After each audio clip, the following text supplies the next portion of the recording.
नमो अरिहन्ताणं नमो सिद्धाणं नमो आयरीयाणं नमो वज्झायाणं नमो लोये सव्यसाहूनं मोक्षमार्गस्य नेतारं भेत्तारं कर्मभूभृतां ज्ञातारं विश्वतत्त्वानां वन्दे तद्गुणलब्धये। तो 14 मार्गणाओं के द्वारा जीव की प्ररूपणा की जा रही है, जिसमें से 8वीं मार्गणा है संयम मार्गणा। चलो पढ़ो शालू।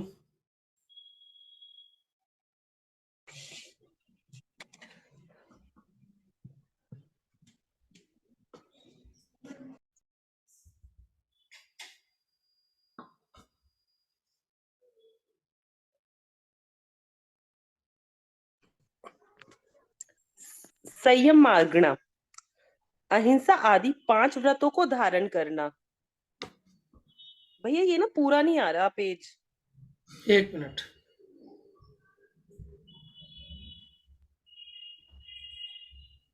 अब दिख रहा है क्या पूरा? नहीं भैया, अब भी पूरा नहीं है।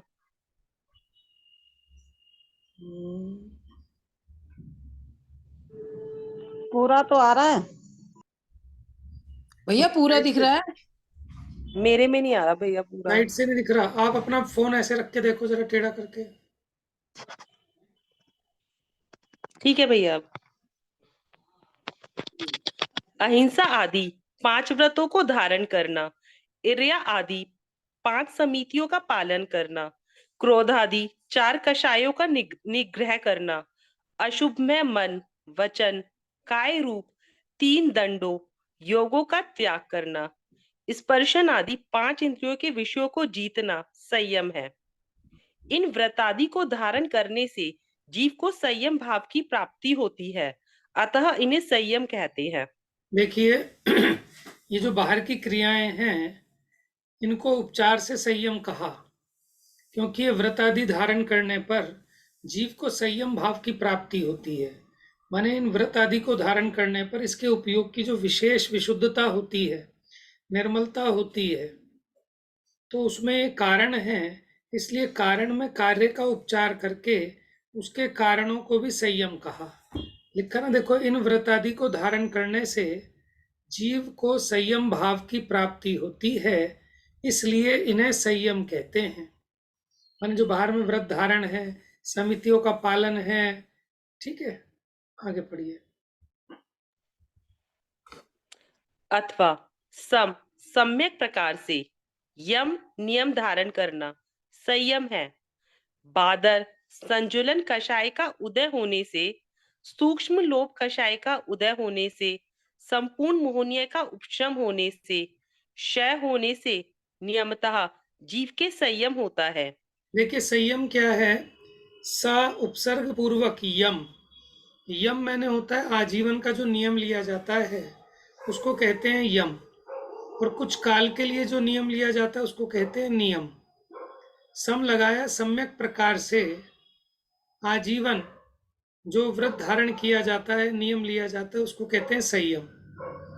अब अगर स्थूल संजुलन कषाय का उदय हो, सूक्ष्म लोभ कषाय का उदय हो, संपूर्ण मोहनीय का उपशम होने पर और संपूर्ण मोहनीय का क्षय होने पर जीव के संयम होता है। देखो, संयम कौन से गुण स्थान में होता है? देश संयम तो 5वें गुण स्थान में होता है, लेकिन जो पूर्ण संयम है वो 6ठे 7वें गुण स्थान से प्रारंभ होता है। तो यहाँ 6ठे 7वें गुण स्थान में 3 कषाय चौकड़ी का तो अभाव है। चौथी जो संजुलन कषाय है उसका उदय होता है। सूक्ष्म लोभ कषाय का उदय 10वें गुण स्थान में, मोहनीय का उपशम 11वें में, और उसका क्षय 12वें और उसके ऊपर। तो इस प्रकार संयम 6ठे 7वें गुण स्थान से प्रारंभ होता है। संयम मार्गणा के 7 भेद। संयम मार्गणा के 7 भेद है। सामायिक, छेदोपस्थापना, परिहार विशुद्धि, सूक्ष्म सांप्राय, यथाख्यात, संयम संयम, असंयम। प्रमथ और अप्रमथ गुणस्थान में संजुलन कषाय के सर्वघाती स्पर्धकों का उदय नहीं होने रूप क्षय, उस उदय के आगे के शेष रहे निषेकों का उदय नहीं होने रूप उपशम और बादर संजुलन संबंधी संयम के अविरोधी देशघाती स्पर्धकों का उदय। इन तीन रूप क्षयोपशम के समय सामायिक, छेदोपस्थापना, परिहार विशुद्धि, ये तीन संयम होते हैं। देखो 5 प्रकार का संयम होता है। सामायिक, छेदोपस्थापना, परिहार विशुद्धि, सूक्ष्म सांप्राय और यथाख्यात। ये 5 संयम के भेद हैं। और एक हो गया संयम असंयम, जिसको कहते हैं देश संयम, और एक हो गया असंयम। जब हम संयम की तरफ से जीवों को ढूंढेंगे तो 5 प्रकार के तो पूर्ण संयम हैं। एक संयम असंयम माने कुछ संयम कुछ असंयम, यानी देश संयमी मिलेंगे। और संयम की अपेक्षा देखें, जो संयम से रहित हैं वो असंयमी जीव। तो ऐसे 7 भेद बन गए। तो ये क्षयोपशम की परिभाषा हमने आपको बताई थी कि सर्वघाती स्पर्धकों का उदय का अभाव रूप क्षय, उसके भविष्यकालीन निषेकों का सदवस्था रूप उपशम और वर्तमानकालीन देशघाती स्पर्धकों का उदय। तो इन 3 रूप क्षयोपशम के समय संजुलन कषाय में भी इस प्रकार का क्षयोपशम होने पर सामायिक, छेदोपस्थापना और परिहार विशुद्धि, ये 3 संयम होते हैं। इनमें से परिहार विशुद्धि संयम 6वें प्रमथ संयत और 7वें अप्रमथ संयत इन 2 गुण स्थानों में होता है, तथा सामायिक और छेदोपस्थापना संयम 6वें में, 9वें अनिवृत्तीकरण पर्यंत 4 गुण स्थान में होता है। सूक्ष्म कृष्टि को प्राप्त सूक्ष्म लोभ का उदय होने पर मात्र 10वें गुण स्थान में सूक्ष्म सांप्राय संयम होता है। संपूर्ण मोहनीय कर्म के उपशम से 11वें में उपशांत मोह होता है। 11वें गुण स्थान में क्या होगा फिर? उपशांत मोह। अब देखिए ये जो परिहार विशुद्धि है ये 6ठे 7वें गुण स्थान में होता है। सामायिक और छेदोपस्थापना 6ठे 7वें 8वें 9वें इन 4 गुण स्थानों में होते हैं।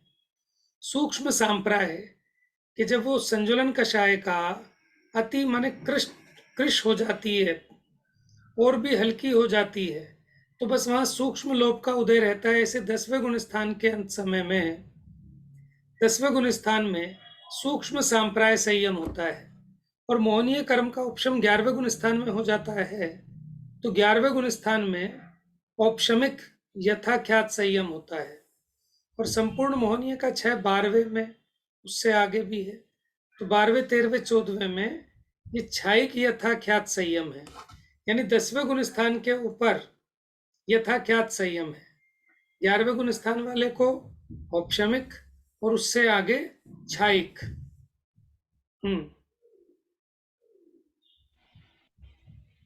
दूसरी अप्रत्याख्यानावरण चतुष्क के उदय भावी क्षय सदवस्था रूप उपशम और तीसरी प्रत्याख्यानावरण चतुष्क के उदय में विरत अविरत रूप संयम संयम मात्र 5वें गुण स्थान में होता है। इसमें संयम और असंयम दोनों होने के कारण इसे मिश्र संयमी भी कहते हैं। अप्रत्याख्यानावरण कषाय के उदय में जीव के नियम से असंयम भाव होता है। यह पहले से 4थे गुण स्थान पर्यंत है। इस प्रकार संयम मार्गना के 7 भेदों का विधान जानना। अब प्रत्येक का स्वरूप लिखते हैं। देखो असंयम कितने गुण स्थानों में होता है? असंयम कितने गुण स्थानों में होता है? पहले से 4 तक। और संयम असंयम माने जिसको देश संयम कहते हैं वो 5वें में और उसके आगे संयम होता है।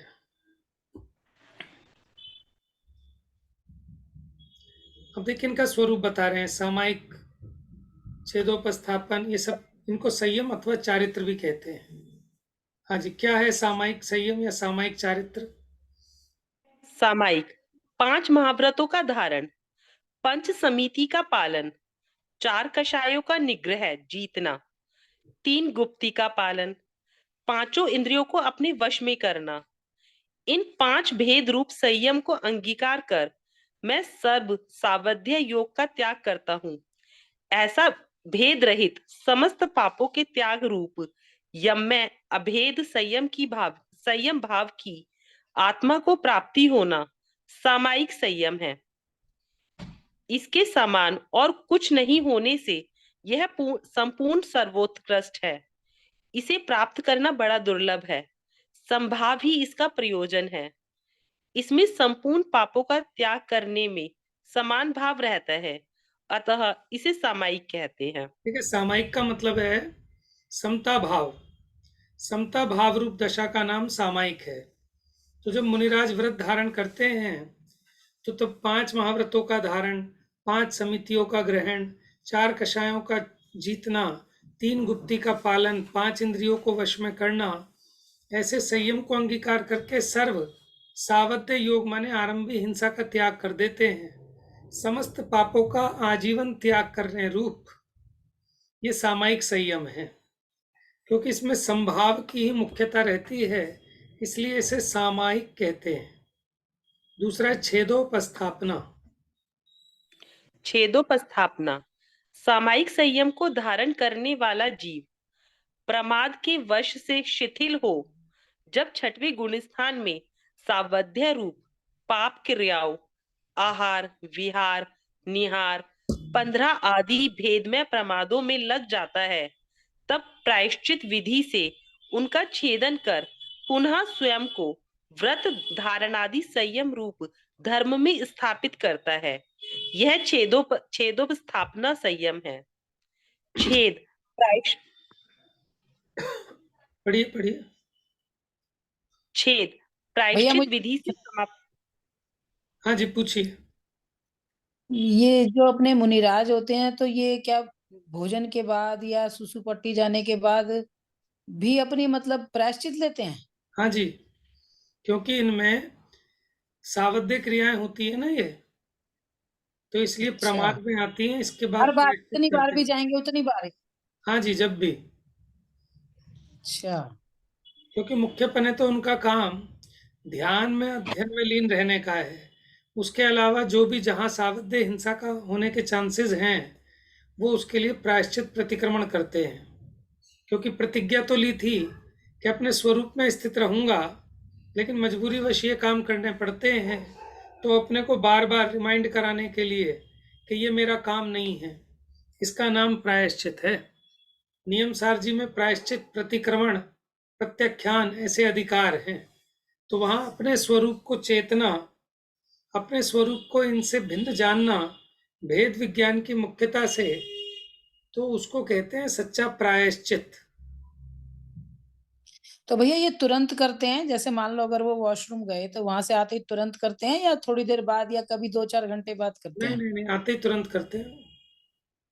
मैंने देखा था यहाँ हमारे यहाँ सूरजमल विहार में विभंजन सागर जी का चतुर्मास हुआ था। तो हम्म। वो तो जैसे भोजन से आते थे तो भी आते हुए 10-20 लोग उनके साथ रहते थे तो वो उनके साथ बैठे रहते थे। और कई बार जैसे मैं मतलब जहाँ ऊपर था वहीं पर उन जाने का रास्ता था वॉशरूम, जहाँ पे भी हम स्वाध्याय करती थी मैं बैठ के, तो वहां से वॉशरूम होके आते थे तो लोगों के साथ बातें करते रहते थे, तो वो प्रायश्चित तो नहीं करते थे ऐसे। नहीं तो ऐसा है ना, देखो यहाँ तो हम स्वरूप समझ रहे हैं कि स्वरूप कैसा है। क्योंकि अगर स्वरूप के हिसाब से देखें तो वो तो गृहस्थियों के प्रसंग इतना ज़्यादा करते ही नहीं, बस मुद्दे की बात की। अगर किसी की कोई शंका है, कोई किसी ने कोई उपदेश देना है, वो दिया और फिर अपनी साधना में लगते हैं। समझ में आया ना?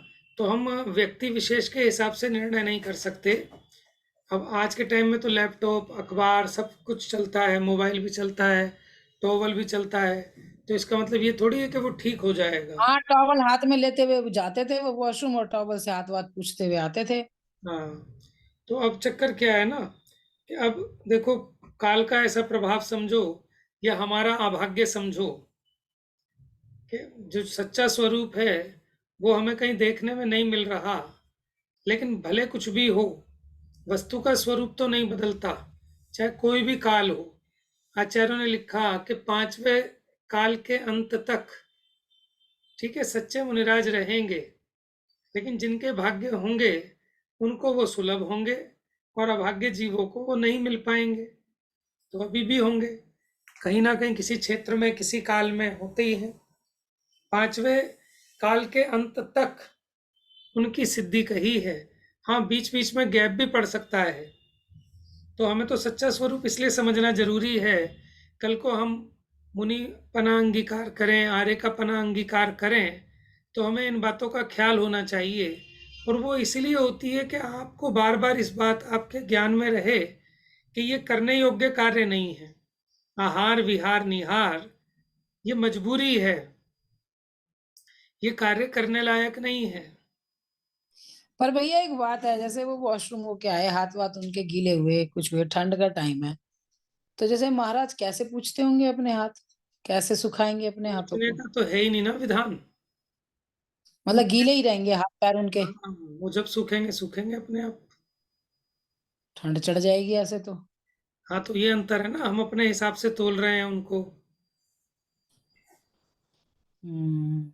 हमारे हिसाब से तो उन्होंने तो पहले बुद्धि पूर्वक इसको प्रतिज्ञा ली है ना, सर्व सावध्य योग का त्याग किया, सर्व परिग्रह का त्याग किया, कि एक सूत का धागा तक भी हम अपने पास तिनका परमाणु मात्र भी परिग्रह नहीं रखेंगे। सोच समझ के ही तो लिया है ना, कोई किसी ने जबरदस्ती तो दिलाया नहीं, या उस समय तो छूट श्रावक तो गई। पूछ सकते हैं, हाँ श्रावक जी, तो पूछ सकते हैं उनके हाथ पैर कपड़े से। देखो वो अलग बात है कि ऐसा शास्त्रों में भी आता है कि कोई मुनिराज आत्म ध्यान कर रहे थे, ठंड बहुत थी, तो किसी ने कंबल जाके उड़ा दिया। ठीक है, तो अब आप बताओ, अब हाथ पैर पूछ सकता है श्रावक, तो कल को रजाई चलो भी उड़ा देगा। भैया, वो तो हमारे अज्ञान को दर्शाता है ना, हमारी कमी है, वो मुनिराज का तो उपसर्ग कहलाएगा वो। हाँ, मोक्ष मार्ग प्रकाशक में यही तो हाँ। लिखा कि उसकी कदाचित प्रशंसा की कि कोई मुनिराज आत्म ध्यान में लीन थे, ठंड बहुत थी, तो उसने क्या किया कि नीचे सिगड़ी जला दी, मानो वो तख्त पे बैठे थे, और तख्त पे बैठ के उसने क्या किया, सिगड़ी जला दी, अंगीठी, कि ठंड बहुत है, महाराज को ठंड नहीं लगेगी। तो उसकी करुणा है उसको, इसकी तो प्रशंसा है, लेकिन अविवेकी था। और मुनिराज तो सहज में इन परिश्रमों को सहते हैं, और आपने जो निमित्त मिलाया उसमें उनको अनुराग उत्पन्न होने का निमित्त बन सकता है, तो उल्टा वो तो उसको उपसर्ग मानते हैं। जिन चीजों के वे त्यागी हैं उनको वो चीजें उपलब्ध कराएं, तो मुनिराज तो उसको उपसर्ग की तरह मानते हैं। ठीक है ना, ये तो अपनी अज्ञानता है। और हमारे और तुम्हारे जैसी दशा से वो ऊपर उठ गए हैं, उनका मोह मिट गया, उनमें इतनी परिचय सहन की सामर्थ्य हुई, तभी तो उन्होंने प्रतिज्ञा धारण की है। ये तो प्रतिज्ञा धारण करते समय सोचना चाहिए कि क्या कर सकते हैं क्या नहीं कर सकते हैं। आगम में तो ऐसा कोई विधान नहीं है इस तरह का। अब आप ये देखो, मतलब हमें बात फर्स्ट पर्सन पे समझनी है, कोई व्यक्ति जैसा करेगा वैसा भरेगा, ठीक है ना। लेकिन हम और आप जब मुनि बने तो हमारी चर्या आगम के अनुकूल होनी चाहिए, और जब तक वो सामर्थ्य नहीं हो तो क्षुल्लक बन जाए, ऐलक बन जाए, गृहस्थी में भी जितना धर्म हो सकता है उतना करें। देखो पंडित जी ने लिखा, टोडरमल जी ने, कि जिन धर्म में प्रतिज्ञा न लेने का तो दंड है नहीं, लेकिन प्रतिज्ञा लेकर भंग करना ये महा अपराध है। देखो आप उपवास नहीं कर रहे तो इस बात के लिए आपको दंड नहीं मिलेगा, लेकिन आपने उपवास की प्रतिज्ञा ली और फिर आपने एक टाइम भोजन किया, तो आप निंदनीय भी हैं और दंडनीय भी हैं। प्रतिज्ञा भंग हुई ना। हाँ, आप एक आसन की प्रतिज्ञा करते और उसमें भी थोड़ा कुछ कम खाते तो प्रशंसनीय होते। तो जिन धर्म में प्रतिज्ञा लेकर भंग करना ये महादंडनीय है, महा अपराध है, तो इस बात को विचार करना चाहिए। तो प्रतिज्ञा उतनी ले कि जितनी सरती हुई जाने। टोडरमल जी ने लिखा ना, देश क्षेत्र काल इन सब चीजों को विचार करके अपनी सामर्थ्य को देखकर फिर प्रतिज्ञा धारण करे।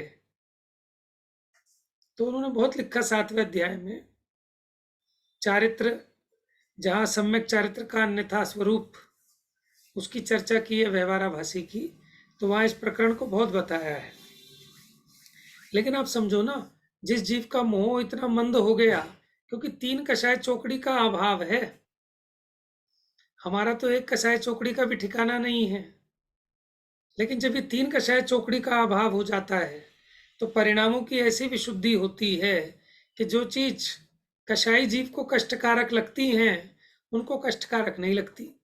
अभी देखो, सड़कों पर कितने लोग सोते हैं जिनके पास कंबल नहीं है, कैसे कैसे झुग्गी झोपड़ी में रहते हैं, एक पतला कपड़ा उनके बच्चे पहन के स्कूल चले जाते हैं, कोई स्वेटर नहीं है, कुछ नहीं है, और फिर भी मस्त रहते हैं।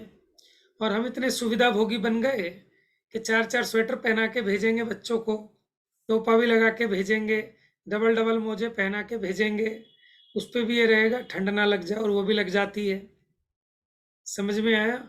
तो ये चीजें तो सामान्य जनों में देखी जाती हैं। तो जिनके कषाय इतनी घट गई, मिट गई, तो उनके सहज में मोह का अभाव होने से, वीर्य अंतराय कर्म का क्षयोपशम होने से उतनी शक्ति भी प्रकट होती है और उतना आत्मबल भी है। ये तो देखो, इतनी भयंकर सर्दी पड़ती है, अब लोग उपाय करने लगे उस सर्दी के। ठीक है ना, मकान का तो त्याग है, लेकिन वो लेके ही चलने लगे, एक आगे भी मोमजामी लगा ली, पीछे भी, साइड में भी, आए दाएं बाएं, तो पूरा का पूरा वो तो पैक हो गए। तो वो तो माने छल है प्रतिज्ञा के साथ। जैसे किसी ने पानी त्याग कर प्रतिज्ञा ली, अब पानी मुंह से तो ना पिए, लेकिन नहाता रहे बार बार, पानी की पट्टियां रखता रहे। तो ऐसी प्रतिज्ञा क्यों लेनी थी कि परिणामों में इतना अर्थ ध्यान हो? प्रतिज्ञा सोच विचार कर लेनी चाहिए, लेकिन इसको रिकॉर्ड भी तो बनाना है, तो उससे उल्टा पाप बढ़ता है। छोटे पद में रहकर ऊंची क्रिया करे तो प्रशंसा का पात्र, और ऊंचा पद धारण करके थोड़ी भी छोटी क्रिया करे तो वो निंदा का पात्र है। समझ में आया ना? बाकी देखो, यही तो वजह है भैया कि आजकल जो इतने इतने ज्यादा लोग मुनि दीक्षा धारण करने लगे, क्योंकि वो देखते हैं कि मुनियों ने, जिन्होंने दीक्षा धारण करी हुई है, वो तो बहुत ही मतलब मजे से में ही रह रहे हैं एक तरह से। तो इसलिए वो आसान समझ रहे हैं उसे, और स्वरूप समझ में नहीं आ रहा, क्योंकि कोई ऐसा मुनि करता हुआ दिख ही नहीं रहा स्वरूप जो सच्चा समझ में आए। आप ये देखो, आपको देखने में आएगा कि कई बार किसी ब्रह्मचारी की, त्यागी की क्रिया मुनिराज से भी अच्छी दिख जाएगी आपको। बिल्कुल सही बात है, ग्रस्त की दिख जाती है, ग्रस्त तक की। देखो, ये जो मुनिपना धारण किया जाता है कब? कि जब गृहस्थी में रहकर अब मेरे परिणाम इतने ऊंचे हो गए कि अब गृहस्थी में रहकर उतना उपयोग की विशुद्धि नहीं आ पा रही, ये घर वाले उसमें बाधक हो रहे हैं, ये परिग्रह उसमें बाधक लग रहा है, तब इस परिग्रह का त्याग होता है। लेकिन जिसको अभी परिग्रह अच्छा लग रहा है तो उसने बाहर से तो छोड़ा, लेकिन भीतर से परिग्रह छोड़ा नहीं। माने आप किसी से मिलने गए तो उन्होंने पूछा कि भैया सफारी सूट कौन सा है, ये तो सियाराम का लगता है, कहाँ से लाए हो? वहाँ चांदनी चौक में कटरा शहनशाही से। तो अब उन्होंने सफारी सूट तो पहनना नहीं, उसका त्याग भी कर दिया है, लेकिन अभी भी भीतर में से त्याग कहाँ हुआ? परिणाम तो वहीं जा रहे हैं। समझ में आया? तो वो सही त्याग, भैया बात। वो कौन सी गाथा है, तो ना किंचित परिग्रह साथ हो तो श्रमण जाए निगोद में, पूरी याद नहीं आ रही मुझे। हाँ, अष्टपाहुड़ में है ना। आश पाउड़ की है।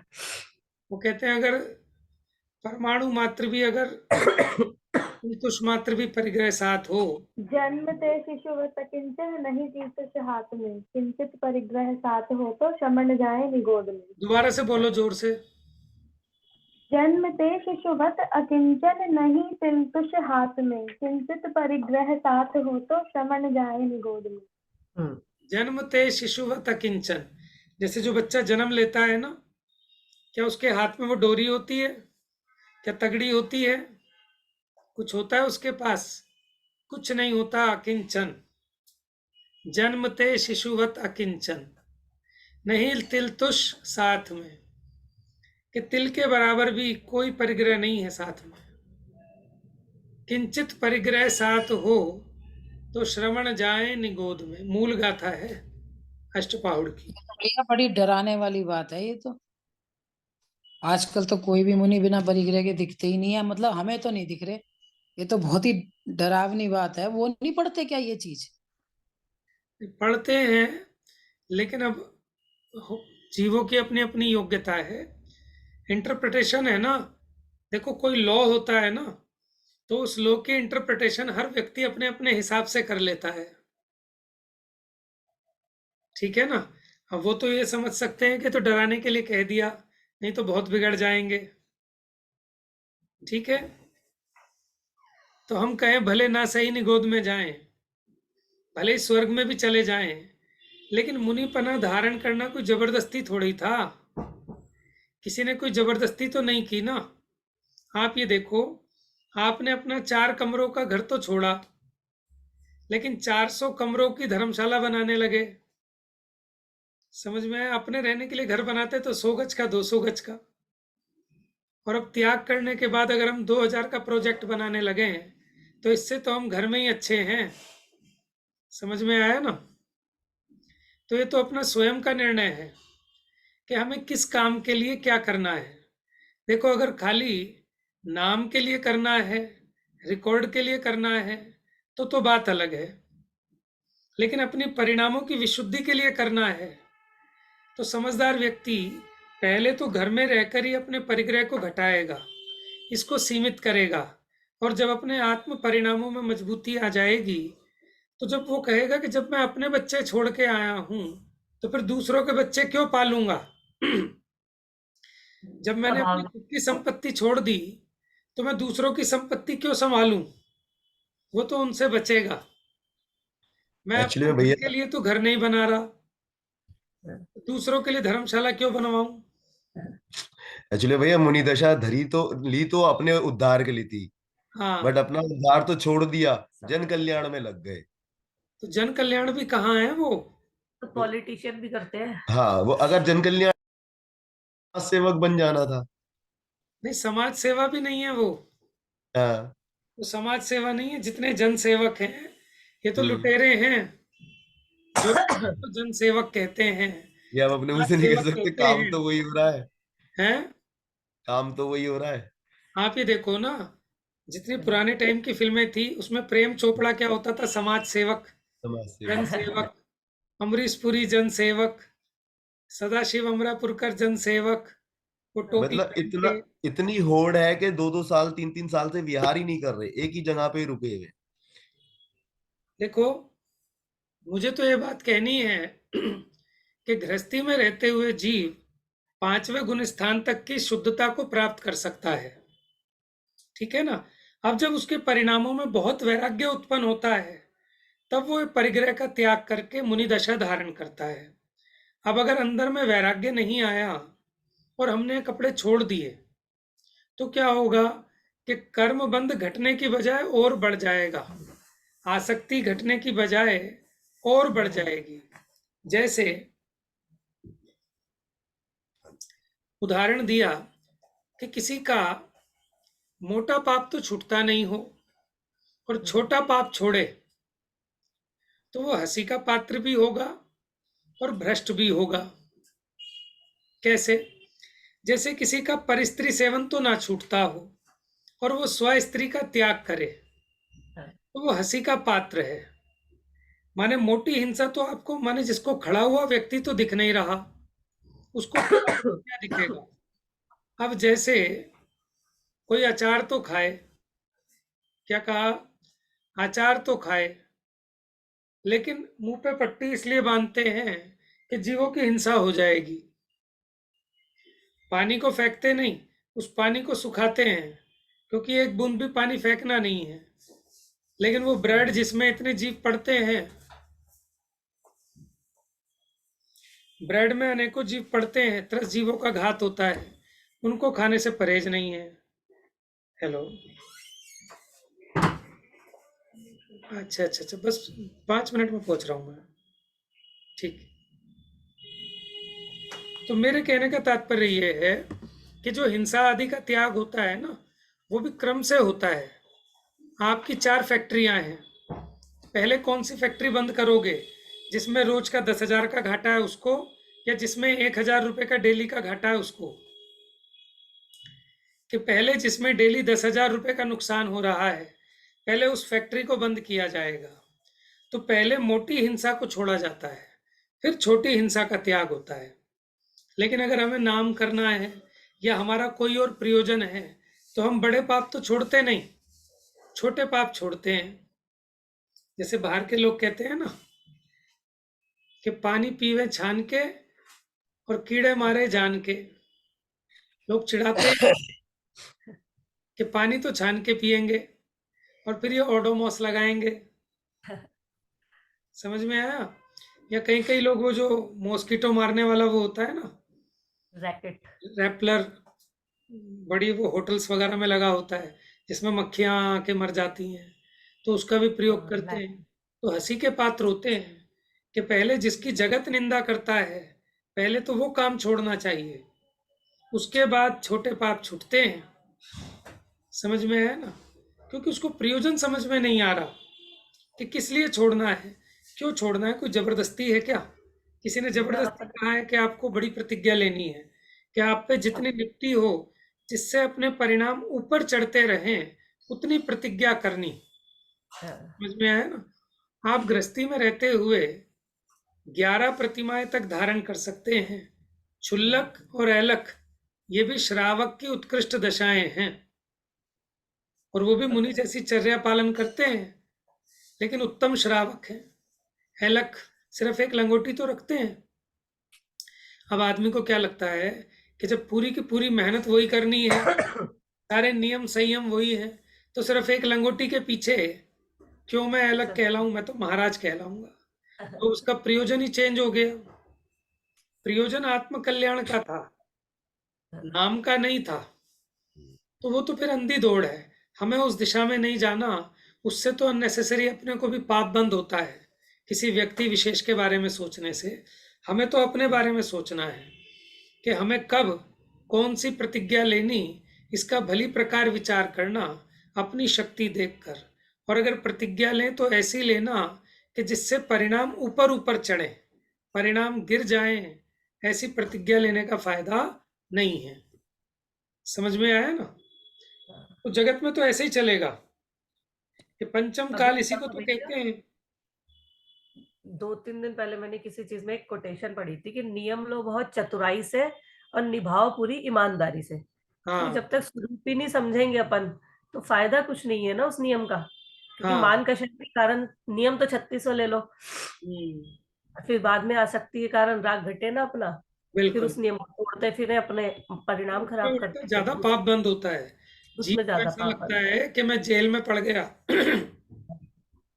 कोसता रहता है अपने आप को और कषाय अंदर अंदर करता रहता है, फिर वो ज्यादा घातक है। लेकिन अपनी शक्ति को छिपाना भी नहीं।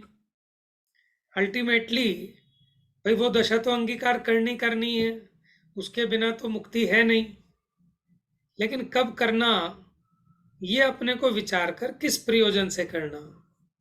ठीक है ना? तो सब ठीक होगा। अगर आपका लक्ष्य ठीक है, आपका उद्देश्य ठीक है, तो आपके व्रत प्रतिज्ञा बढ़िया होंगी और निभेंगी भी। और अगर आपका प्रयोजन ही उल्टा है, तो सब उल्टा उल्टा ही होगा। समझ में आया ना? चलिए, बाकी चर्चा इसकी हम कर लेंगे, 6:2 संयम की।